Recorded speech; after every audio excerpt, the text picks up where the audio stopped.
Hey there, and thanks for tuning in. Today we're going to talk about how to complete your character perspective letter. So this here is a blank document, and this is what you'll start with. I want to share some other resources that you have in this. You also have a teaching example. This was from your character perspective letter planner. So you will need to have completed this before you start writing your character perspective letter, but you should have this open. You also probably want to open this document, which is in the character perspective letter assignment. And this is a sample. So I'm going to use this one here to talk about how to write yours. But we'll also switch back and forth between that and this as we look at how the two go together. So looking at the sample character perspective letter, remember, this is where you've chosen a character. And you've got 4 to choose from. And you are going to introduce yourself and describe yourself. And then you're also going to comment on one of the events from the story. And you've got 3 different possibilities there too. Okay, so for this one, I'm going off of what I chose. Now, I use 2-Bit as a character. And 2-Bit is not one of your choices. You have Ponyboy, Johnny, Cherry, Derry, or Dally. Those are your choices, okay? So, but not 2-Bit. So 2-Bit is the example here, okay? So in my character information, I identified what 2-Bit looks like, so what his physical characteristics are. I identified his background characteristics, which are basically like, he's a pretty funny guy. Like, life is one big joke, right? And his dominant personality trait, which I had to identify, and I did all this, I called him a jokester. Now, there's something to this that I didn't talk about with 2-Bit, which is that he's actually a very complex personality. Like, he is all of these things on the surface, but underneath he's deeply loyal, and that's going to come out in the letter. So then in the second part of the letter, and I didn't do this part in my example because you guys will need to do it for yours, but one of this, I've got these 3 choices. I can choose the scene at the fountain, running away to Windrixville, or the catastrophe at the church in chapters 4, 5, or 6. I chose the scene at the fountain. And so I would have had to fill this information out as well as how my character would feel about it. Okay, so doing that and keeping that information in mind, let's go back to the sample character perspective letter. So you are writing me a letter as your character. Okay, so here's my sample. I'm 2-Bit. 2-Bit's kind of a jokester. So look, there's a date, and all this stuff over here. This is like the criteria. This tells you what you need to do. And then on this side, here's an example of it happening. And the color coding is the same. So Mr. 2-Bit Matthews has probably spelled my name wrong because he's a jokester. So hey there, Mr. Newman. Okay, so my first thing I need to do is introduce myself in character. So here we go. And I say, before I say anything else, I feel like I should introduce myself, especially since you're a teacher.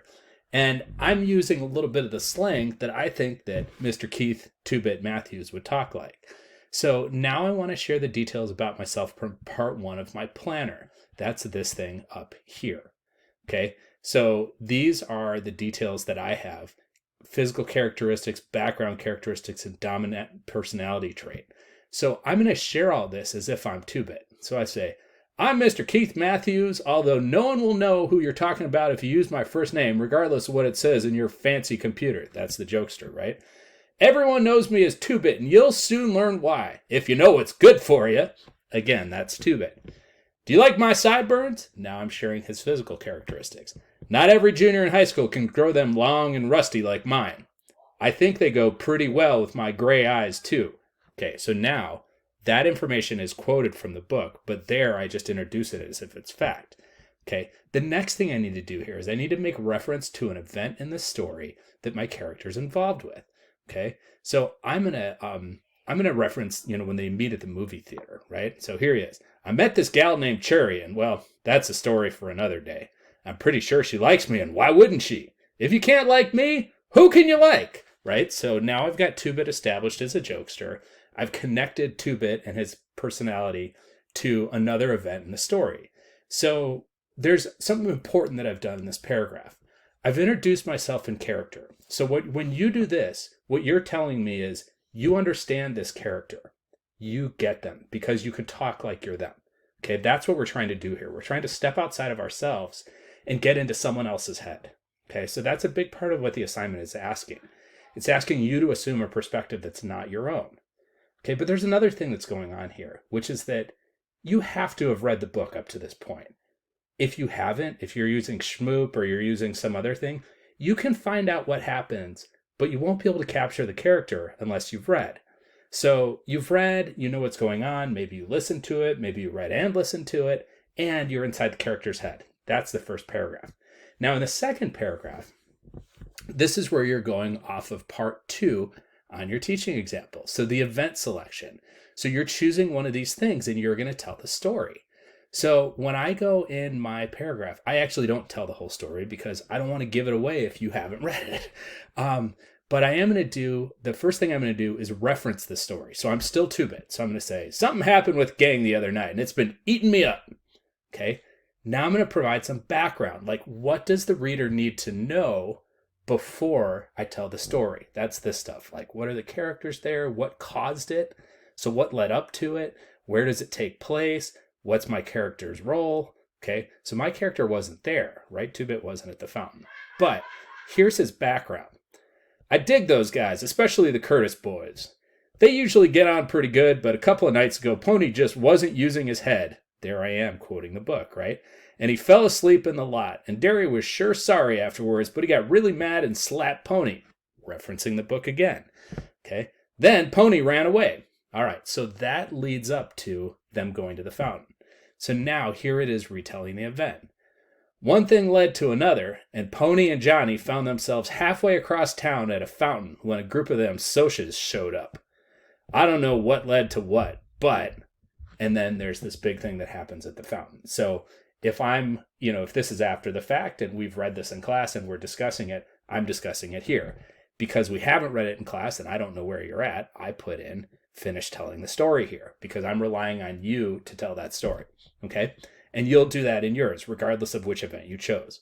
So then in paragraph 3, I need to comment on the event, speaking in character. So I'm still 2-bit. And again, this is the complex 2-bit. Yes, he's a jokester, but then this is where we see the other side of him. So he's referencing events in the book. I sure do hope this works itself out again.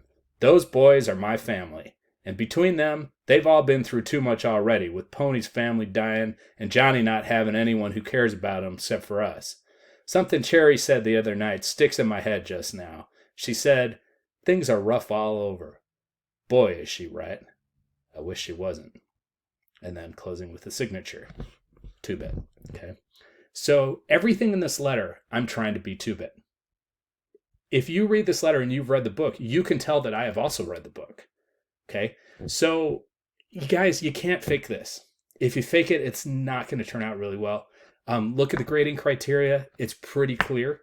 If you have questions about your character, make sure you sign into the live meet on Tuesday. We'll do a little bit of that, among other things. Yeah, do a good job. Thanks.